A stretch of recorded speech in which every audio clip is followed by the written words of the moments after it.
What's going on, Bulls Nation? Welcome in to CHGO Bulls Postgame. Coming to you live from our studios here in West Loop, downtown Chicago. I'm Peck. You can follow me on Twitter at Bulls_Peck.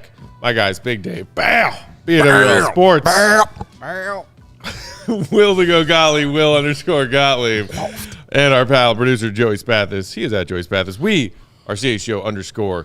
Mm-hmm. The Bulls dropped this one to the Dallas Mavericks, 114-105, the final. Really a back-and-forth game. Neither team led by, I think, more than 6 or maybe 8 up until Dallas pulls away to get a near double-digit win in the final minute and change. A lot of different areas that we can discuss in this one. Happy y'all out there in Bulls Nation are joining us, watching along on YouTube. Hit the thumbs up button. Make sure you're subscribed. I want to start in so many different areas. Let's start with this, though. Okay. We talked in pregame, Dave, about how while Luka is averaging a damn near 40-point triple-double in their first 3 games, you pointed out he has not had great games in his career against the Bulls. Tonight, the Bulls have an aggressive defensive game plan against Luka. They throw a lot of doubles and a lot of traps at him. He's uncomfortable. He's rattled. He's yelling at the refs like Luka is wont to do. And Luka ends this game with just 18 points on 5 of 16, 1 of 8 from downtown, 6 turnovers. And you think, for this Bulls defense that's looked so far, job well done. Yeah. You also think, if that's the night that you hold Luka to, this is a very great opportunity for the Bulls to steal a win on the road against a quality opponent. Execution problems down the stretch, that opportunity slips through their fingertips, but they were set up for that opportunity by keeping Luka in check. 4-25 from 3 is what Luka is in his last 4 games against the Chicago Bulls. He's not shooting great. They're doing a great job of just putting different bodies on him and giving him different looks. Starting off with Patrick Williams, who I thought did a really, really solid job defending him. Full court. He picked him up as soon as the ball was put into Luka's hands. He was in his face. And when he wasn't there, then it was Torrey Craig. When he wasn't there, then it was Alex Caruso. Then it was Ayo, and then Kobe. But it was everybody got a shot, at Luka, so he couldn't get really comfortable. The only time we saw him comfortable was when he caught a switch on Drummond. And he was like, oh, yeah, I know how this is. This is going to end One and well. only 3 he hit all night was a step back on Drummond. And I mean, splash. So, yeah, no, they did a really good job on him, man. And they have done a good job on him for years since he's played against them. So it's wild to say, but Luka wasn't the main issue, even though he had the assists and the rebounds. I'm not taking that away. But scoring is what you truly fear from a guy you're putting in your MVP voting right about now. But it came from other places, like Grant Williams. 25 on you.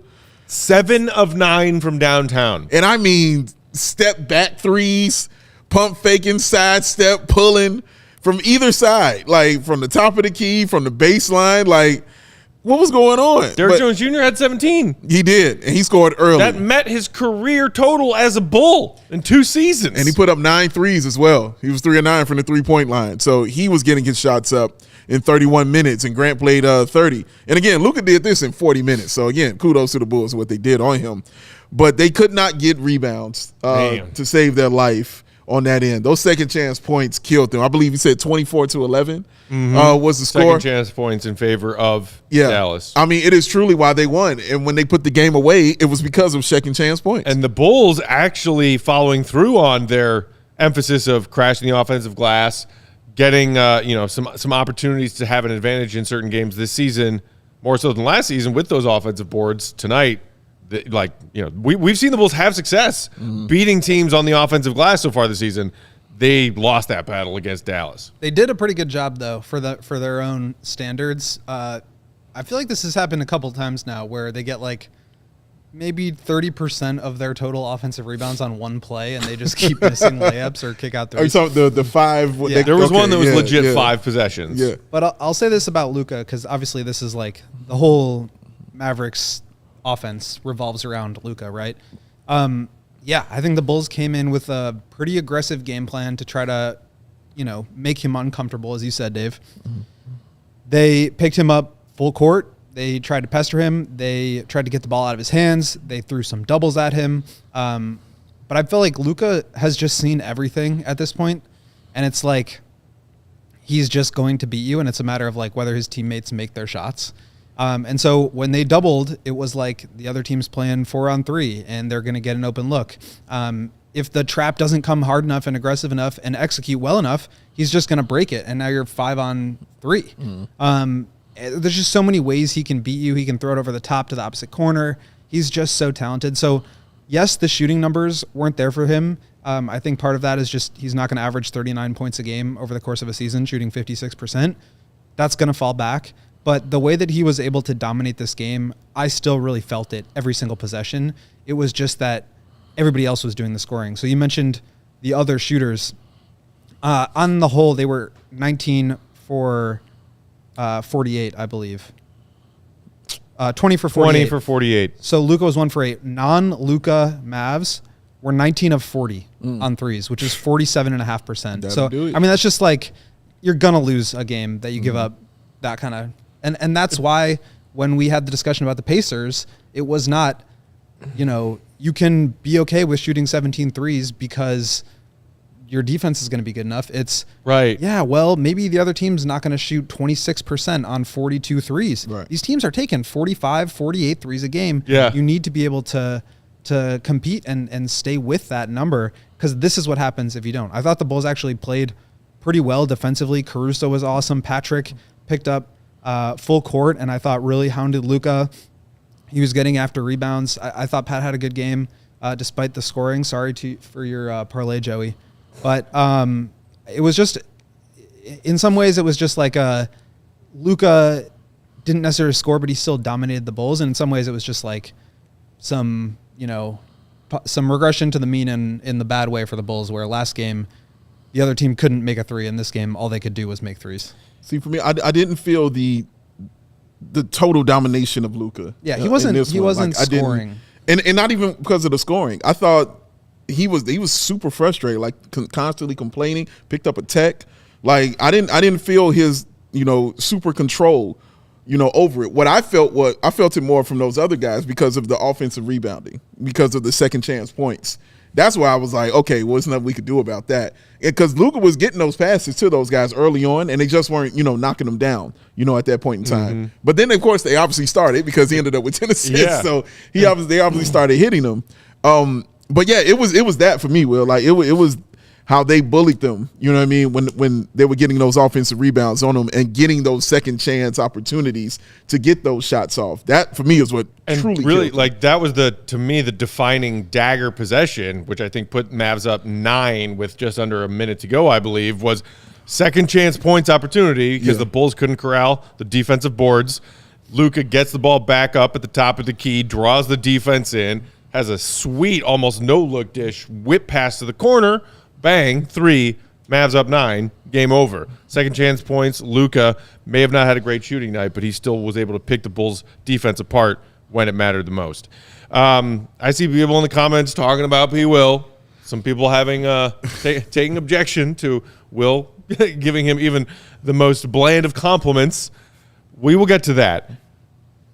I wanted to first, let's not bury the lead on who this team is really about. Zach LaVine caught fire in the first half. 17 points. I think he hit 5 threes in the first half. Yeah. Great. You're like, oh, Zach's cooking. And you're like, well, the only other night we've seen Zach cook so far, he drops a career-high 51, and they lose to the Pistons. And a lot of people I saw called out Zach for not having any assists in that 51-point career night. I'm not calling you out when you got 51, bro. Mm-hmm. You're seeing Zach cook in the first half. Okay. We've got good Zach tonight. That's fun. He has 17 at halftime. He finishes with 22. There was one key possession, and all of us saw it and rolled our eyes or scoffed or threw our hat or any and all of the above. He came off a screen and got a great catch-and-shoot opportunity from the top for a catch-and-shoot three. What did he do instead? He pump fakes, puts the ball on the floor, ends up taking a more difficult and contested long two. Yep. That was in the final, which he misses. 4 minutes. It was. I think it was in the final 3 minutes when this game was still very winnable. It was also not the only time he's done that this game, and certainly not in this season or even his career. Like, he does that a lot. I don't know if it's a comfortability thing where he's just not quite as comfortable coming off screens. We all want him to do that, but obviously that's a tough shot that he's not as comfortable taking. Otherwise he would. But yeah, it's either hesitate, pump fake, and then try to lift up and score in Derrick Jones' face, or keeps his dribble alive, but then, steps into a fadeaway jumper from the elbow. I feel like he takes himself out of a rhythm when he does stuff like that. Yeah. Mm-hmm. And look, I don't think it should be like the Zach LaVine heat check game plan, which it kind of was for a little bit. Like, it's good that happens. Like, you need guys that can put the ball in the basket, and when Zach's hot, you got to give it to him. But he can take himself out of a streak like that. Yes. And I thought that kind of hurt the Bulls. Like, I don't think the Bulls should necessarily have to rely on Zach or DeMar to do that. They should take advantage of it when it's happening. But I think if they look to feed it too much, this is kind of what happens. And it's a thing that Kobe does. It's a thing that Patrick does. Mm-hmm. Patrick can't really shoot off the catch shoot off the move because his mechanics are just too slow. He can't lift. Mm-hmm. But yeah, I just feel like they kind of, and then it's like a bad possession. They're trying to get back on defense in transition. Maybe they give up a layup, and it's like, Billy's talked about it a lot over the last couple of years, is like, how do we prevent teams from getting momentum on us? And I feel like taking a bad shot that leads to a run out layup is exactly that. It's momentum for the other team. No, you're absolutely right. And you don't want it to be backbreaking, and when you're not taking the catch and shoot and you turn it into a more difficult shot, it feels backbreaking, even if you go down and the other team doesn't score, because that's your opportunity, especially when it feels like that's drawn up, perfectly for you. Everything was set up quite nicely. The guy's on your hip. It's a perfect shot for you. Top of the key. That's where you like it, right? Doesn't take it, didn't have it, and it was like just all the air kind of came out. Those ones going left are tough too, because you have to plant your inside foot with your hips around. Like, that's a tough shot. I'm not trying to say otherwise, but when you turn it into a tougher shot, that's when you kind of get yourself in trouble. And then you also contrast that with what the Mavericks did, especially down the stretch. There's no fluff on their game. They know exactly what they're going to every single possession. Luka knows how to exploit you no matter how you're guarding it. Mm-hmm. And the Bulls sometimes come down and they're a little discombobulated. They don't really know what they want to get into. Maybe they force a bad shot. Maybe they don't get the matchup they want. There's possessions where they do really look like they kind of have control over what they're doing. But if you don't do that every single time down, and the other team that's how you lose games. And it's like they were doing for 3 quarters, and then in that fourth quarter when I needed you to be doing it. Yeah, you felt the Mavs really tighten the screws, and they couldn't keep up with that. And it was like, because I watched a lot of Mavericks basketball, so you knew what was going to happen. They were going to shoot these threes in that fourth quarter. You knew it. That's how it was going to be. The point was for you to defend it and get your rebounds on it. They didn't do that. They were laid out to the shooters on a couple of them in that fourth. Yep. And 2, they just could not snatch the rebound down to give themselves the opportunity to try to, go down the floor and do something. The refs obviously weren't giving you the calls. The Bulls shot 11 free throws. Like you weren't getting those calls out of there. Okay, it wasn't going to happen. 28-11, I believe it was, in favor of the Mavericks when it came to free throw shooting. But yeah, no, you're absolutely right. Like, they took themselves out of this, man, and yeah, it was tough. It was tough. And taking this one step further, I want to talk about the playoffs and high level basketball in general. Playoffs. Well, the Bulls want to be there. They want to be at that level. Couldn't help myself.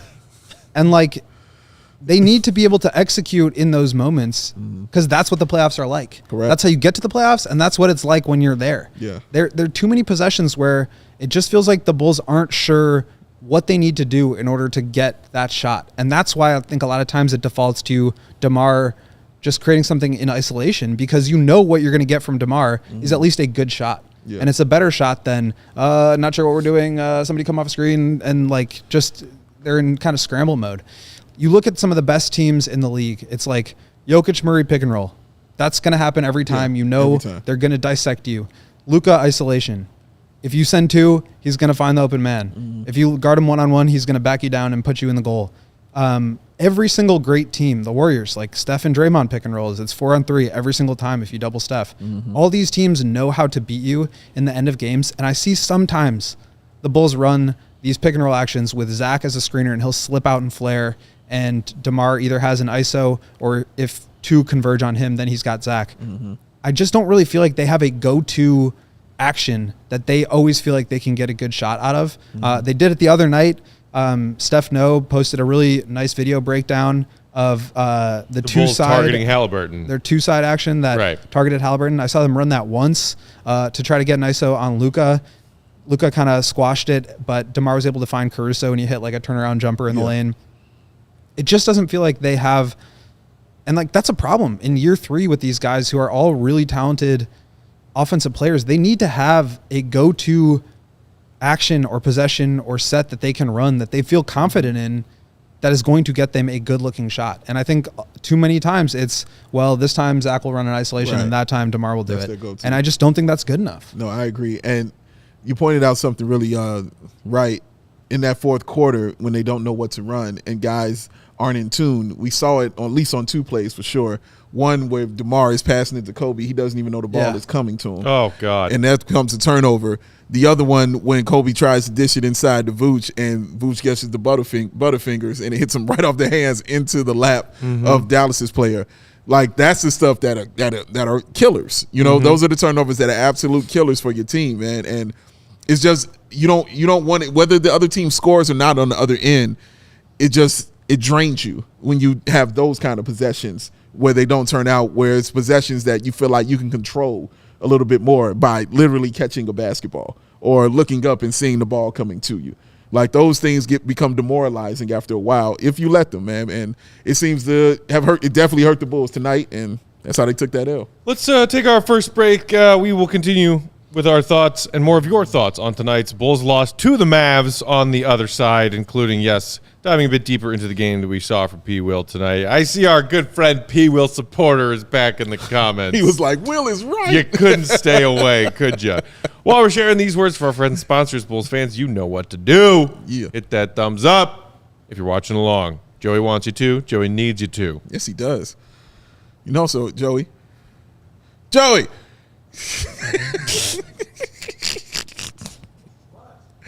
How you doing, man? I'm good. How are you? I'm just like zoned in, like he was so It was like a dutiful nod. Correct, but man. That wasn't. There was no other acknowledgement. Right, exactly. You were like, exactly. Joey, hey, Joey. And he was just literally staring ahead. Stone face. Not looking at you and just went, You know, this face, right? What he's doing right now. You know, that thing. You know what? I'm going to call an audible. I'm going to toss it to the GOAT. Hey, GOAT. Can I kick it? Yes, you can. Can I kick it? Yes, you can. Oh, I had to say it again? And that's why you should have kicked it to me. You got to answer twice. I thought he was just feeling it. No, you should have felt it with me, though. It's all good. It was your first time? Yes, you can. But I felt you saying you can. Yes, you can. I'm just going to keep saying it. Yes, you can. Thank you, GOAT. Yes, you can. So savvy. That's where you go. Thank you, CJ. I appreciate you. That's where you go to get the fly kicks and get them where you need them. You don't want to have to go stand in line all the time. You don't want to have to go to a place and see, oh, man, they don't carry my size. They all sold out. Guess what? Soul Savvy will take that away from you. How do they do it? With the Drops by Soul Savvy app. It makes it easy to keep up with all the latest news, releases, raffles, and sales in the sneaker world. It's your one-stop shop for everything sneakers. Everything? Everything. How does it work? Let me tell you right now. The Drops alert, instant notifications. Never miss a release again. You'll get instantly notified whenever your size is available to buy. One more again. Whenever your size is available to buy. Don't have to get off your couch. If you got a size 14 like me, and they're like, oh, the shoes are available. What size? 2. You can keep sitting down. They won't notify you until your size is available, and then you get your beautiful self up off that couch and go get those shoes, man. Free raffle management. Keep track of all the raffles that happen in sneakers with the raffle tracker. And, of course, the release calendar. They're accurate. One more time. Accurate release calendar will keep you updated on releases that are upcoming. Now, whether you're a casual shoe buyer like my man Joey, who used to be all up into his shoes, but, things changed. He grew up a little bit, had to do it a little differently now. Or you're an all-out sneaker head. Soul Savvy has something for you with 3 different levels. You got the basic version, which is free. You got the Mobile Plus. And then, if you for real, you got the premium account, man. For reals. You got that premium account that will give you everything that you're going to need to be the dope sneaker shopper. So, of course, this is just because we love you. We're going to tell you. This Saturday, November 4th, this is Drop Alert, y'all. I'm going to need a sound effect for that next time. Air Ones, man. Oh, the Air Jordan 1s. The reimagined Royal. They will drop. All right, the Drops by Soul Savvy app will notify you where and when it is dropping. Download the app and never miss a release, y'all. Sign up for Soul Savvy by clicking the links in the description below or by visiting links.soulsavvy.com/CHGO or head over to the App Store and download the Drops by Soul Savvy app. Because Matt Peck, can I kick it? Yes, you can. Can I kick it? Yes, you can. So Didn't even let me try to savvy. redeem myself. It's all right, man. I lost it. Didn't know the second Can I Kick It was coming. Just gotta sit, grab some pine. Try again tomorrow. Ride that bench with our friend Pat. Tonight's CHGO Bulls Postgame also brought to you by our friends at Empire Today. With Empire Today, you get shop-at-home convenience for all of your flooring needs. The right product for you. It's quick, it's professional installation, and they have a low price guarantee. Empire Today is the best place to get new flooring, so of course they're going to have copycats amidst their competitors, but those copycats can't beat Empire on quality. They can't beat them on service. They can't beat them on speed. No. So all they do is advertise low-quality products that Empire simply doesn't even bother to carry. They won't promise the lowest prices because anyone who will promise those lowest prices are putting trash flooring into your home that they wouldn't put in theirs. Empire keeps shopping for floors simple with a curated product selection. Their philosophy is help you find what you need, not overwhelm you with thousands of unnecessary choices and substitutes. What they leave out of their selection is just as important as what they put in. Empire's product team exhaustively combs through thousands of product samples every year to find the perfect styles that you can choose from. They also have a wonderful feature they call the Virtual Floor Designer, which is a great way to see how new floors will look in any and all spaces in your home. It's easy. Just snap a picture and instantly see how those new floors look wherever you are putting them. Your kitchen, your living room, your bathrooms. Virtual Floor Designer. Bow. Boom. Empire prides themselves on convenient shop and home service. They help customers shop for floors where they use their floors so they can see exactly what their new floors will look like in their homes with the lighting effects, with the decor, everything. You can put all the pieces together and make an informed decision. They also service their own warranties. If an issue does happen to arise, just call Empire. They service all warranties themselves. You don't need to track down a manufacturer's phone number. Schedule a free in-home estimate today. All of our CHGO Bulls listeners and viewers can receive a $350 discount. Big money when they use the promo code CHGO. Restrictions apply. See EmpireToday.com/CHGO for details. 588-2300 Dave. Empire Today. Yes, you can. Shoot, baby. That was off the side of the backboard. Oh, my goodness. I love it. He pulls up from half court. Make it rain. Rolling along, CHGO Bulls Postgame. Appreciate all y'all hanging out with us late on a Wednesday night. Hit the thumb if you haven't done so yet. Breaking down the Bulls. Lost to the Mavs, 114-105. Let's talk a little bit of P-Wheel. Sherman in the comments. Pat is the elephant in the room. Can't ignore him. You can't. We're not. I mean, I honestly feel like we've talked a lot about Patrick Williams. That's all we do here. Spanning the training camp week, the preseason week and a half, and the first week and a half of the regular season. I'm sick of talking about Patrick Williams. Let me just say that right now. I am fucking sick of it. There it is. I don't need to talk about Patrick Williams anymore. I would rather talk about something and someone else. Anything and anyone else. But guess what? For the second time in the last 3 games, one of your starting 5 had 0 goddamn points. What are we doing with this, Billy? I'm sorry. I tried to be patient with the Pat is still our starter thing. And you know what? We also have to face the reality that maybe this ain't Billy. All of you Billy haters and fire Billy yesterday Bulls fans, I get that there are certain things you can absolutely be critical of when it comes to Billy Donovan and how he's coaching this team. Billy's not the one who drafted this young man. Maybe Billy is getting instructions from his bosses to still have Pat in the starting lineup. And yes, he played nice defense tonight. He did his best on Luka, a very, very difficult assignment. I cannot have it. 2 games out of the 3 in the first 5-game sample size of the season as a starter.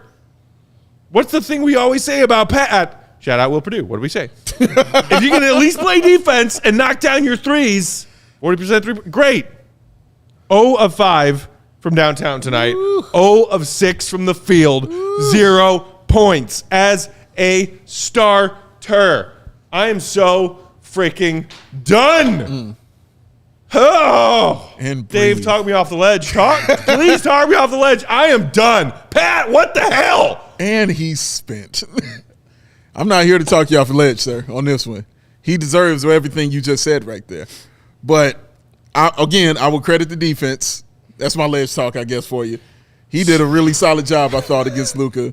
He did a really good job, helped defense also as well.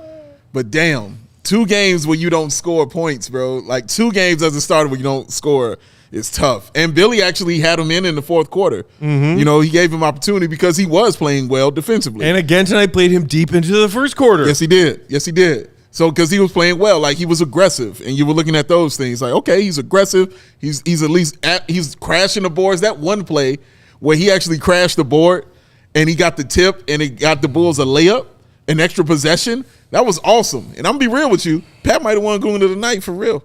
I'm gonna be serious, like, because that's how aggressive he was playing tonight. Like, I really enjoyed how he played, but I cannot debate 0 points in 2 games as a starter. Like, you got to score, man. Like, you have just getting his. If he got you 9 points, isn't that your difference of the game? Yeah, like that's it right there. Bulls So lost by 9. And if he gets 9 points, Joey hits his parlay. yes, he does. Yes, he does. Oh, but Joey's cool. He already got his papers. I mean, Shout out to Joseph Spathis for calling out the Zach LaVine. Zach LaVine for his bucket. First bucket. By the Shout way, out to him. absolutely crazy hit. 2 empty possessions. Yes. Third one, foul on Luka. Yes. free Barely throws. misses the shot, ends up with free throws, Yes. and then Zach comes down and drills a 3. Yes. He did not. No, I think it fell. It fell. I think that one fell. If you're doing some counting. But man, dude, like to get 0 in 2 games, Will, that's what's tough, And I mean, the shots weren't difficult. Like a couple of them were just some wide open looks. He shot an air ball. Yeah, he airballed the wide open like shot. he airballed a wide open joint, bro. Like that's tough, man. Like it's just been tough to watch, and it feels like his form doesn't even look the same when he's shooting threes anymore. Like I remember it looking last year. Like something looks off, man. And I think it all starts mentally with him, and it's really affecting him. I like that it didn't affect him defensively or anything like that, because even after that air ball, the first thing he did was go right to Luka and get on him. That was the first thing he did. So, again, I credit him for how he played defensively and the aggression that he showed. It's what got him to stay in the game. But to keep your team in the game, you've got to score some points, bro. Yeah, I don't disagree. I saw a comment that was like, Patrick can do no wrong in my eyes. People, it's like 2 things can be true at once. He could have a game where he executed his job on defense and picked up full court and like gave Luka pressure. He also shot the ball terribly. Like, what do you want me to say? Two things can be true. It's like, it's not that hard. It's not like fire him into the sun because he shot 0 for 6 or whatever. Like I just don't understand why people can be that of one mind about it. He's disappointed. He played a very bad game offensively today. He's been bad offensively all year, but also like I'm a little worried about the shot, but I'm not like freaking out about it because he's taken over 450 career 3-point attempts and he's a 41% shooter. Like I think he'll probably get some of that back, but like clearly he's in his head, or at least it seems that way from the outside looking in. And yeah, I mean, I don't know. To me, like starting coming off the bench doesn't really matter. I understand that like you're putting your team in a better position to get off to good starts with Torrey Craig. That argument's not lost on me, and I think it makes sense. But it's also like a coach's job is to like figure out how to put his players in the best position. And right now, I think that's the bigger argument to move Patrick to the bench. He's just like not having a good stretch right now, and he needs something needs to change for him. Whether it's like putting the ball in his hands more in the second unit or just like change of scenery, change of rotational minutes, change of who you're out there with, because it's not working. But at the end of the day, Patrick he's playing 25 minutes a game. He's hardly playing in the fourth quarter. He's not in the closing units. Like, I don't understand what people want to do with him. Like, bench him altogether? And who's going to play power forward off the bench? He's done some stuff good. Alex Caruso is closing. Like, he's the heavy minutes power forward. Yeah. Torrey Craig is playing a lot of power forward too. That's why Patrick's role has gone from like 30 minutes a night to 20. I get the frustration. He has not performed well. He's also done some good things, but like, you can't just be like, fire him into the sun. I don't think that is productive. I also think like the $200 million thing, like people need to just chill. Okay. So like if anyone who's still throwing that around in the conversation is just ignorant, like that we've already, I feel like we've already addressed that. Patrick Williams at no point ever said or was quoted as saying, I want a $200 million contract. That was NBA fans, and some of them being Bulls fans, misinterpreting something that was said on Zach Lowe's podcast. Exactly. Stop. Cut it but out. But more importantly, like, who cares how much money this guy ends up making? It's not your money. You're not paying him. I never understood why people don't want players to get paid and instead want these owners to like hoard their money. That does not make sense to me. I understand Patrick has not lived up to whatever contract he thought he was going to get. He didn't get that contract. Well, okay, there is some truth to, well, why do you care? It's not your money. And we all know I have no problem with calling out Bulls for not spending more of their money. I do it like it's my goddamn job. However, Bulls fans do have a right to be concerned about what percentage of the salary cap certain guys on the team are getting. Correct. And what role on the team they are playing. And if those two things are not in balance and equilibrium with one another, then yeah, you have a right to be worried about that. If Patrick Williams gets a contract that pays him like he's one of the 3 or 4 most important guys on the team and he doesn't play like he's one of the 3 or 4 most important guys on the team, then yeah, Bulls fans have a right to be pissed about that or worried about it, considering it hasn't happened yet. This isn't the MLB. Can't just go spend. There's a cap. You can't, or they could go into the tax. Well, they can, but still, I mean, the money's not. I get it. I'm not. I'm just. It won't matter in this. But I feel like philosophy-wise, yes, he wanted $200 million is now an argument against Patrick, and that is just like one. That's not. He never said that. They were never talking about that as far as like anybody actually knows. He should want as much as he can get. It didn't happen. He didn't sign an extension. And right now, he's not playing like somebody who's going to get anything close to that much money. So I don't understand why that's like an argument to despise him. And I just don't think that it's the same mentality people had about Lowry, about Wendell, about Kobe last year at this time. That's just not productive. I think you have to be thinking about solutions and ways to figure out how to best help him succeed. Because right now, that's not happening. I'm not saying he's not at fault. He is. He's played terribly. But you have to think about solutions. You can't just like point your finger and stick your tongue out. But it's easy and fun. It's just Breathe, goat. Shout out Breathe, to our goat. guy Fresh Bulls TV who said, going into the tax, Jerry just had a heart attack. Sherman saying, Bulls can't go into the tax. It doesn't exist. What's a tag? Oh, isn't it fun being a Bulls fan? Fish He was says, supportive "Can I of have him. $200 million though?" That's what we should be talking about. Fish's money. Yeah, I Yeah. mean, Pat should want $200 million. I want $200 million. Is he going to get it? It's another question. I mean, you keep getting them bets, Joey. I mean, you be close on it now. I'm trying to think of how many Zach I just don't get first like bucket How what many bets. dinners everybody. for us is what you be Everybody in the comments is like saying I'm an apologist for. Like, what do you want?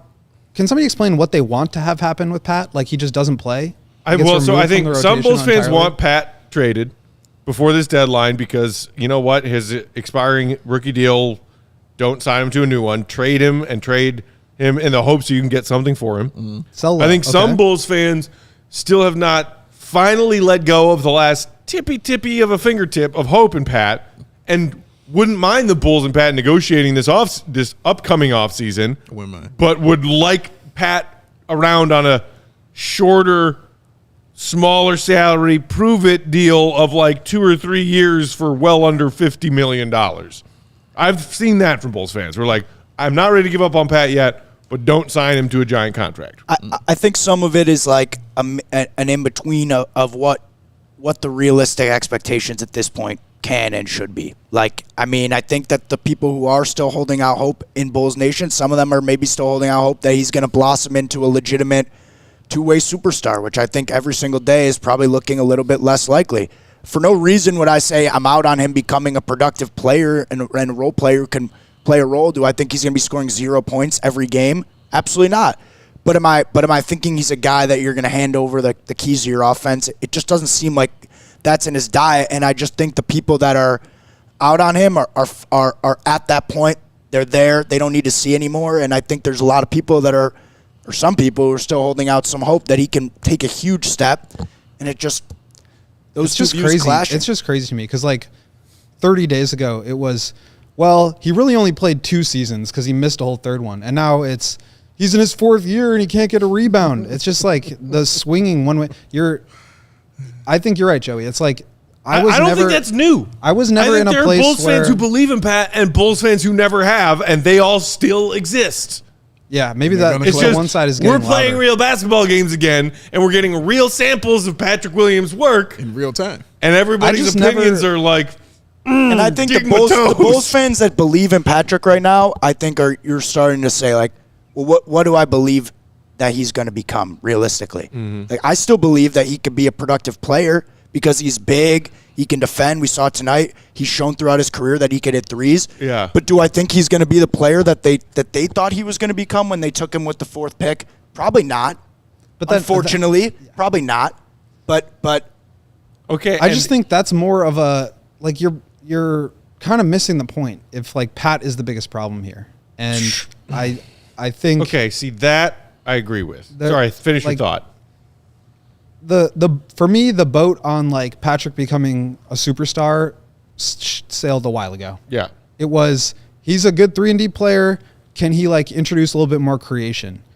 And right now he's not even playing like a good 3-and-D player because he's only really playing like a defensive player. He has a lot of work to do to even get to that point right now. But yeah, I mean, I guess like the pending restricted free agency, people not wanting to pay him, combined with the fact that he's regressing a little bit, I understand. I don't think that like punting him into the sun is like the right move right now. Like you have to try to figure out a way to get the most out of him. Punting or into trade the him. sun is the Dallas Jones Jr. approach. Oh my God. That is who should be punted into the Drop sun. kicked into Will, the though, sun it's is more important like it. too. Like the Patrick playing well at any level is easily what is best for the Bulls. Absolutely. going Yeah. forward. And if either you're- if you're on better this team, team, yes. on this team, or establishing himself as a young guy who another team is like, we're going to take a flyer on him, and you're going to get. And I don't think that's where the Bulls want to be. But no matter what, we all should be rooting for Patrick Williams to succeed, and nobody should be slamming the door and saying he should be out. Stop. And Pull the plug especially- on him. The Bulls aren't competing for the NBA championship right now. They're not going number 1 seed in the East. So what do we like? roll the dice. This is a young developmental player, which is what a lot of us have been pounding the table for a long time. Play your young guys. Play your guys with some upside. I mean, you got to battle through some of this stuff, you know? If you want to maybe scratch the ceiling on some of the upside, you got to give him you got to still give him a little bit more of a chance. I think I think it was maybe Joshua in the comments earlier who said, like, if the Bulls trade him to, or he ends up signing with the Spurs next season, or maybe through this season, he could see Pat going to a team like San Antonio and averaging like 17 points a game. And I was like, you know what? Like, yeah, I could see that. If Pat gets the fresh start or whatever, and that's the thing that drives Bulls fans crazy, is you give up on this young talent, you fail to develop him in your organization, and then see them blossom elsewhere.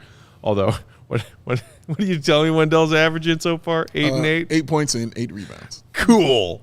Good for you, Wendell. Put your glasses on. Lowry, actually did blossom, and it's painful for fans to see those young talents develop and blossom elsewhere.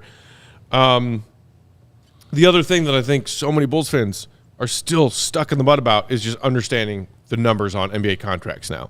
When you talk about Pat and figures and his contract, if he gets another one in Chicago, a player who is a good role player who can get your team 15, 17 points on a mostly nightly basis, guess what? That player's worth 20 to 25 million annually. Yeah. And some Bulls fans see that and they their brains explode. Yeah. They don't think Zach LaVine is worth 20 to 25 million annually. Oh, you remember the Zach LaVine contract talks? Boom. You remember what they were. Stop. I remember them vividly. It's just like, oh my goodness. It's hard to have a conversation with people who don't know what the numbers of NBA contracts are these days. We got to take our second break. We'll come back. Few positive notes off the Bulls bench that I did want to touch on tonight. Okay. It doesn't all have to be a negative I hate the world fest. That's what you live. And also, I noticed we've got some super chats from y'all as well out there in Bulls Nation. We will get to all of those on the other side. Hit the thumbs up if you haven't done so yet. Tonight's CHGO Bulls Postgame, also brought to you by our friends at Circa Sportsbook, who always offer tight moneyline splits and a low hold model. Circa Sportsbook's games will always strive to have a minus 110 odd on the Circa Sports menu. Unlike a lot of other sports books, when you're looking at those spreads, you're looking at covers, you're looking at over-unders, a lot of times you'll see minus 115s or minus 120s. Not at Circa. Minus 110. Circa Sports also keeps as little money as possible on large market bets like futures, especially compared to other sports books. They also don't limit players based on their winnings. Every player has the same limits, unlike other sports books who do limit those very regular, successful players. They even encourage their bettors and people who use their Circa Sportsbook app to download and explore all of the other sports betting apps that are out there these days so that you can compare those odds, those betting lines, because more often than not, you will find that the best ones available are at Circa. They also offer their incomparable customer service. Real people behind the Circa Sports brand who resolve issues in a timely fashion, unlike other sports books who use those stupid chatbots that I hate so much and I wish they were dead. Joey hates them too. All aspects of that Circa app are being run by the same team that runs the main Circa Sportsbook at Circus Resort and Casino in Las Vegas. We can vouch for them. Facts. Download the Circa Sports Illinois app at circusports.com/Illinois-app to sign up today. Also, be on the lookout for all of Circa's events, watch parties, and tailgates. If you or someone you know may have a problem with gambling, call 1-800-GAMBLER. That's 1-800-426-2537. Text GAMB to 833-234 or visit areyoureallywinning.com. You know, I was hoping I was going to get to do this ad read today. Before I walked in, I said, I hope I get to do this ad read today. Because let me tell you. So when I was ordering some food, what I ordered, I think I ordered like some smoothie. I wanted a couple smoothies and some tuna salad. That's a weird order of food. That's what I wanted. So I ordered some tuna salad. Smoothies and tuna. Yeah, it was delicious. Shout out to that smoothie that's sitting over there right now. It was awesome. But the tuna salad came and I didn't realize it wasn't wrapped. They just sent me like tuna salad. It was put together very nicely, but then they sent that to me, opened it up, smelled delicious. They had some crackers with it. Oh, what the hell am I going to do with these? I'm not going to do nothing with the tuna. And then I said, Eureka.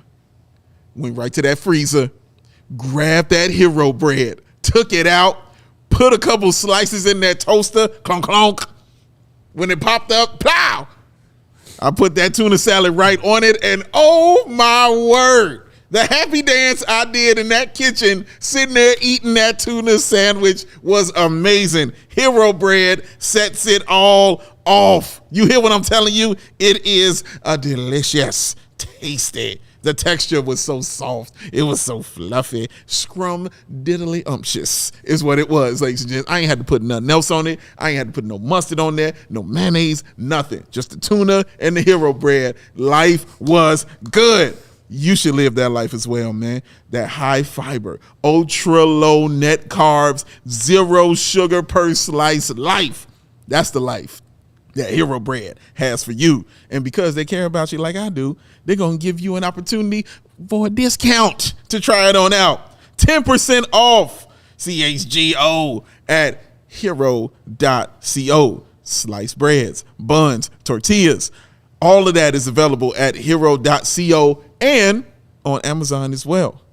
Fewer calories than the leading national brand, y'all. 5 to 10 grams of protein per slice. Get it all with Hero Bread. Hero Bread is offering the CHGO fam, like I said, that 10% off of your first order. Just go to hero.co, use that code CHGO, and save on Hero Bread today. That's HERO.CO and save 10% today. Hero Bread to the rescue. Delicious. I just saw an interesting comment before we touch on those Bulls bench players I wanted to make note of. Luke Lorio in the comments said, please talk about Vucevic's decline in three-point shooting and just staying in the paint where you've got 3 or 4 other starters wanting to get into the paint and it doesn't work if 4 or 5 players want to all be in the paint. Vuce, we know what it is. He was having a career year behind the three-point line when the Bulls made that big swing and brought him over in the trade from Orlando. First time he was a 40% three-point shooting big man. We know that he has not shot the three ball, wildly hot since he arrived. He did bump it up to 35% last season, which is what I asked him to do, which was compared to, I think he finished somewhere between 30 and 31% in the 21-22 season. Vuce was 1 of 3 from downtown tonight. I'm not concerned about the volume of Vuce's threes so far in this 5-game sample size. Also, he was 21 and 20 tonight on 10 of 17 from the floor. He did miss a couple of bunnies. I feel like spanning these first 5 games, I've seen Vuce miss a handful of bunnies, and it's frustrating. Yeah, because you do get good looks for Vuce in the post. We know that he had a good matchup to take advantage of tonight against this Dallas front court, and he did. I'm sorry, if you're nitpicking tonight, I'm not nitpicking Vuce. You give me 21 and 10 on over 50% shooting, I'm not 21 and 20. I'm sorry, 21 and 20 on over 50% shooting. I am not nitpicking that. However, on a bigger picture thing, Will, what do you think about the whole Vuce clogging up the paint thing? It's not like Vuce is the only one clogging up the paint. No, I think they're looking to get him the ball in the post probably more than last year. I think on some of these pick and roll actions, he's kind of floating into space, into the paint, which is where DeMar or Zach want to get into. And he's kind of bringing his body and another defender into that space, which is kind of cramping things up. He also, the three-point stuff is what it is, but there's times where he just doesn't even look at the basket when he gets the ball out there and he's open. Again, I think most of that's nitpicking tonight. He had a fantastic game. I thought his little flip shot on the short roll was working for him. They did post him up a couple times. He took advantage of Derek Lively, of some of the smaller backup defenders, big defenders on the Mavericks. And look, I think it's still a feeling out process of how much you want to do that. You don't want to over rely on it to where your offense kind of bogs down. He is a good passer out of the post and he makes good decisions, but it does force you to play at a certain pace. And I think he can take you out of some of the other stuff that the Bulls want to do. So, and I don't think Vuce would ever argue he wants more touches on the low block. It's more about how can you get the defense shifting and then find the open man. And I think when you put him on the block, forces a help defender. Now he's really good at making those kickouts. So it's a balance. Which is what he said when people could see on the broadcast him and Billy having that heated exchange. It wasn't necessarily about my touches. It's about what we were trying to run offensively. Mm-hmm. Yeah, and I think it's frustrating for him at some points to just like stand by and watch as stuff devolves. Because the big man, it relies on a guard to get him the ball. Correct. He's not bringing the ball up the court. So if he wants to get involved, sometimes he does need to be vocal about it. Mm-hmm. I think he, I don't know if he regrets it, but he at least apologized for the way that came out in the first game of the year. But I do think the Bulls just kind of have to be careful about how much they're going to those actions, how much they want to keep him involved that way, but also not get bogged down. For all we talk about continuity, like that seems to still be a thing that they're trying to figure out about playing together. Yeah, we talked about it a lot in the offseason about, running the offense through Vooch, giving him an opportunity to have that happen. And these past couple games, the last 2 games, they've definitely done that. They've given him the ball, and he's responded. Like, he's had a really good game the last game. And in this one, like you said, man, I'm not going to nitpick 21 and 20. That's like nitpicking 51. Like, I'm not doing that. Like, that's crazy, dude. Like, 21 and 20 is awesome. Like, he's not going to be your issue today. That's just not what he's going to be. I don't care what he shot for the 3-point line. Even though he hit one of them, I'm still not going to be mad at that. But I like them running the ball through him because, for me, it's running it through your best passer, but also the dude who actually gives you that post presence inside as well. So it's a 2-for-1 for me. So even when you run that 2-man game, we saw him running with multiple players. We saw him running with Zach. We saw him running with Kobe. We saw him run one with Pat. We saw him running with DeMar. So he gives you those opportunities, you know what I'm saying, to do those kind of things. So I wanted to see this. I wanted to see Vooch get a chance to have the offense run through him. Right now, you're basically 1-1, you know what I mean, with that opportunity happening. And even the one you just lost was actually a solid game, to be real with you. And honestly, and listen also, we're not even talking about the 3-point shooting, of the Bulls as far as attempts I'm talking about are concerned, because they shot 33 of them. You know what I mean? They got the ball up and they put it up because there was a worry and concern like, oh, man, that's 17. We're going to revert back to something. And they actually got some shots up. You know what I mean? They got those threes 3-point attempts in the first half tonight than they did on Monday. Correct. In the entire game. Correct. So they got them up. So you can still run that ball through Vooch and still get those opportunities from the 3-point line. Yeah. So for me, I just see all that I saw all of it as a real positive with how they ran their offense through him. It keeps him more engaged, and engaged Vooch is a good Vooch, and everybody is still able to get theirs. The issue for me is he did all that, and I don't think he shot a free throw. No, he didn't. He didn't shoot one free throw. That's the only issue for me is him getting to the line. I mean, we got to spread it out, though, because he had 6 free throw attempts the other night, which doubled up his season high from last season. Oh, These terrible. are facts that Willie Gottlieb found. Yes, he is. Yeah, to me, it's like there's going to be nights where Vooch is uninvolved or he doesn't provide as much production as you need. Tonight was not that night. Yeah. I thought DeMar and Zach, with the exception of that stretch during the first half where he kind of went off. Yeah. I mean, he only scored 5 points in the second half. Right. He was 7 of 17. DeMar was 5 of 13. They combined for 9 free throws. They were at 19 the other night, which is why they were able to keep that game close. Yeah. And so, again, it just comes back to, like, this balancing act. If you're going to not take any threes, then you need Zach and DeMar to get to the free throw line a ton. If you're shooting too many threes, then they don't have an opportunity to get to the free throw line a ton. And it's just like this, we talked about margin for error, but it's like they have this small window of there's enough 3-point shooting, but there's also enough spacing. But DeMar touches the ball enough to where he can get to the line, and Vooch touches the ball enough to where he can make plays out of the post and doesn't feel, isolated. And Zach still has a chance to get his one-on-one. There's so many different things that like all need to happen and like a very small window for them all to align in the same game. And I just feel like we haven't quite seen that yet, maybe ever.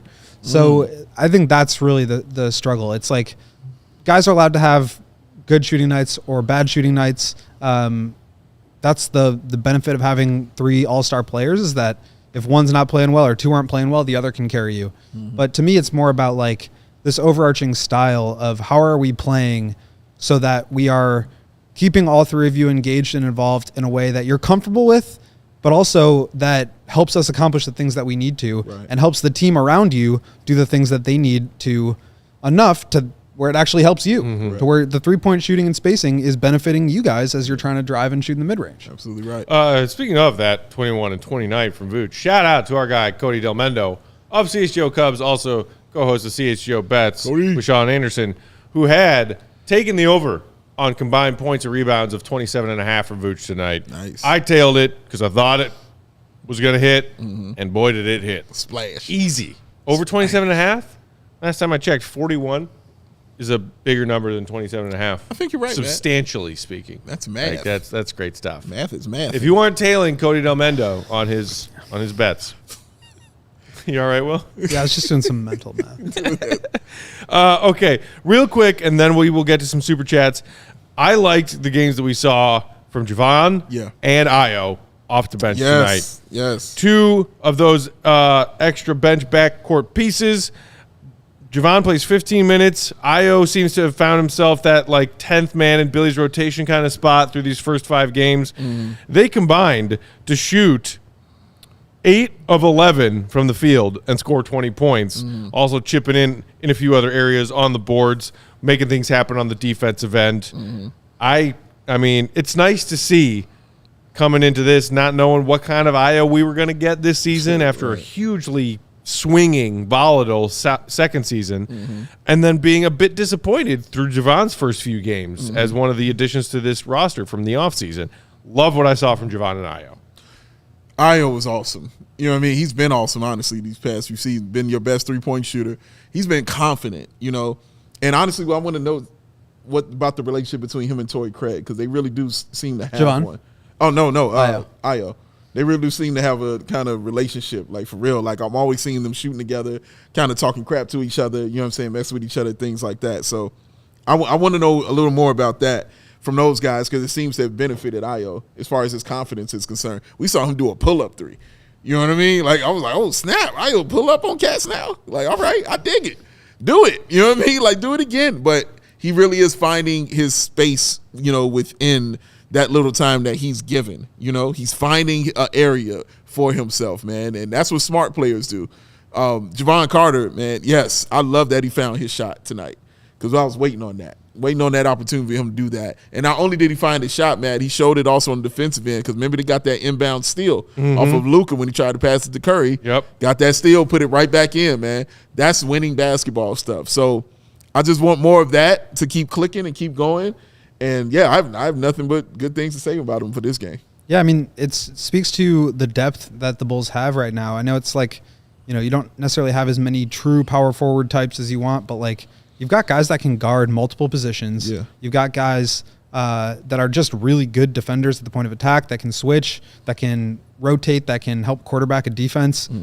Io and Javon, I mean, as far as 9th and 10th guys go, that's – you got to be pretty happy with that. And, yeah, Javon started a little bit slow. Last 2 games he's come on a little bit here. But I feel like for me sometimes recently I've been watching these games, and instead of, like, the highlight plays sticking out in my mind, it's, like, the plays where there were missed opportunities, the plays where, you know, somebody comes off a screen and hesitates and doesn't shoot, and then it leads to a bad shot.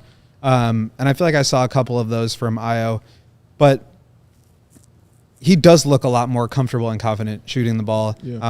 I think this sort of he only played like 11 minutes tonight, but I feel like that 10 to 18 minute a night role really suits him. And obviously, if he's playing well enough, he's going to continue to eat away at that. So I thought they're both kind of coming on. And like I said, for 9th, 10th, 8th man, you got to feel good about that. Got to feel good about it. All right, real quick shout out to Goose, and then we will get our super chats, and then we will get y'all on your merry way. Shout out.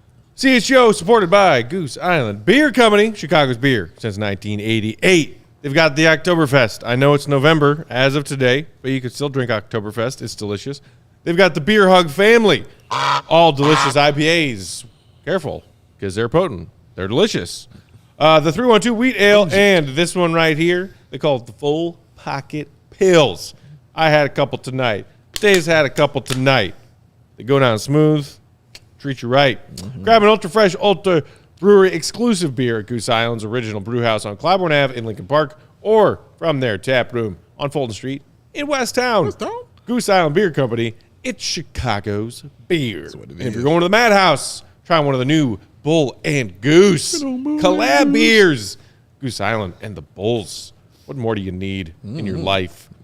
Well, you need some Super Chats. Oh, That's what you need. segue pick. Hey, what do we got in the Super Chat department tonight? Joseph. We have some good ones Young Joseph. here. We have 6 Super Chats. First one is from AK. 3 of them from AK. AK? AK says most games will be like this. 11 of 33 to 20 of 48 threes. 11 of 33 threes to 20 of 48 threes for the Mavericks. That's Bulls to the Mavericks numbers there. That is why we lost. And I will say right now, that is the 8th hat throw. The over-under was 7.5. And I believe... Wait, 7? I thought it was 6.5. Was it 6.5? It was 6.5. It was 6.5. So that hits. That Oh, hit. I was about to be like, wait, why are you spoiling it? So, but it's already over. It's over. It It hit. did be over. It hit. Who won?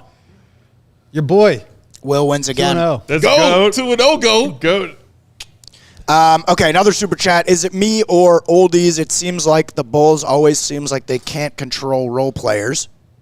I think that was sort of in reference to Grant Williams and Derrick Jones Jr. like going role off. players lighting us up. Yes, I think yes. that's a really good point, Ricky, because it's a function of the way that they defend. They really loaded up on Luka tonight, as they do against a lot of stars, and they say, let's not let you get 60. Let's take the ball out of your hands and see who can beat us. Right. And there are games where teams shoot poorly. I think that happened a lot last year. There are games Yeah. when the role players play well, like tonight. But And yeah, I mean, this tonight, is the other Grant side of that Williams coin. and THJ combined for what? Like 50 points? Something like that. Damn. He had 7 threes, man. Come on. AK again. Bulls are scoring barely above 100 points for the season. Yikes. Yeah. Should we do Remember a when we said in quick, pregame that their half-court offense is currently 28th ranked offense in the NBA? That's how you don't score. Yahtzee. Let's do a quick offense-defense net rating check Ugh, on the gross. Do we season. have to? All right, Chicago Bulls. 25th on offense. They moved down to 22nd on defense. Not the formula that you might be looking for if you're trying to win more than 20.6 games in a season. Thank you, Will to go Gottlieb. And we are up tell to Not the best. we are up to 45 hat throws on the season. We've got another super chat here from Manuel. Hey guys, I know Pat didn't score, but he was working hard. Yep, we talked about that. He was grinding on defense. Tough loss, but still hype about the game. Good game, tough loss. It was a good game. Shout out, Manuel. Appreciate you, I buddy. agree. You're the I thought that goat. was Way to one of keep the a rosy-eyed more look on compelling things. games so far Yeah, this it was a year. good one, man. They actually fought. competed. Yeah. They fought. I mean, that I feel like the final score was a bit misleading because the Bulls Yeah. were in that until the final couple. That's true. Whereas, like, you know, their first 2 wins of the season were clutch wins. Yep. This was a clutch loss. And again, they are not going to win 100% of their clutch games as they did the first 2. They won both of them. It's going to happen where they lose some of them. That's okay, but you have to eliminate the blowout losses because now you're talking about kind of disproportionate amount of wins. But if you can keep game close, you're going to win 50-50. That's great. But you have to like start to beat teams and not just get blown out in the other ones. Correct. Ricky says, I think we sent the wrong player down to Windy City. Hashtag P-Dub. oh, we sent the right player down to Windy City. Maybe it's just that we haven't sent enough players. Oh, God. And then AK, back to finish it up, has AK and Mark Eversley missed the boat on roster construction completely. Even with Lonzo, with the modern NBA, the talent disparity amongst NBA teams is not much. We were dead last in three-point attempts with Lonzo. Correct. Made more. I think Marquet is dancing in wherever Made he is more. right now. Appreciate the super chats, AK. Appreciate the super chats from everybody. Ricky, Manuel. Look, here's where I fall on that right now because, yes, I think you hit the head there. And it's kind of similar and phrased differently to the question you posed earlier, Will, which is like, is this really all about Patrick Williams and how productive or not productive he is right now? To me, this is about roster construction and the fact that this roster, as currently constructed, has a ceiling. And the ceiling is the living room floor. The floor is the ceiling, y'all. The ceiling is. I'm sorry. The ceiling is the living room I mentioned floor. it as we were wrapping up pregame. For those of you who missed pregame, and shout out to our guy Drew Stevens of the Bigs, because it's a stat I saw from him on Twitter earlier today. Shout out. The Bulls tonight had a chance to get above 500 for the first time since they beat the Hornets to get to 5-4 at the beginning of last season. November 2nd, 2022. They beat the Hornets. They're 5-4. It's coming. They went 5-5 after that and never saw above 500 again. Here we are in a fresh season with a chance to get above 500 for the first time in a calendar year. The Bulls fight hard, to their credit, and fall to the Dallas Mavericks. We are right where we started. We're going in goddamn circles. Hashtag continuity. We already know the answer. And if I have to watch the Bulls get outscored by 27 points behind the three-point line one more damn time, my brain is going to explode. Oh, really dominated the Mavs in the paint tonight. Whoop-de-frickin-do. It's 2020 goddamn 3. I have had it with this math problem and the fact that it's causing the Bulls to lose most of the time. When they lose, that's the reason. It's the same damn problem, people. It's roster construction, and it's broken. But let's double down on it again, because why the F not? This is fun. We're all having fun, right? Can't wait to go 40-42 again. Yo, to push away the mic is the best part. Because that just means I'm fed up and I'm done. And I'm sick of this shit. And yes, that is enjoyable right there. Look what you've done to my guy. Look at Matt Peck. Look what you've done to him. This is upsetting. He's upset, Joe. He's upset. He's out of hats. He reached up onto his head at one point, and there was nothing there. Oh, look, there's this one green White Sox hat left. Oh, man. And I wear it with my Red Bulls hoodie, and now I'm all Christmassy. Oh. That means you're all Jerry Reinsdorf teams, too. Can't have that. Can't have that. I just, I know we're 5 games in, so you call that an overreaction if you want to. But we're 5 games in, and I feel like we're 75 games in. We all know the ending. And it drives me crazy. It really does. At least we get to try again on Friday, right? Yeah, baby. One more time. That's it for tonight. Thank you, everybody, for hanging out late on a Wednesday night. We appreciate you. Hit that thumbs up. We'll appreciate you even more. Bulls Nation. We are here for you Friday when the Bulls are back in action against the Brooklyn Nets. Start of another Friday, Saturday back-to-back. Yeah. That's how we do things. You okay, Joe? In the meantime, you can follow our guy, Will the Go Gottlieb, on Twitter, Will_Gottlieb. Follow our guy, Mark K., who's hanging out in the comments with us tonight. Love here. and appreciate Mark as always. He's at MK Hoops. He and P. Will Supporter are best friends. Big Dave is at BAL, BWL Sports.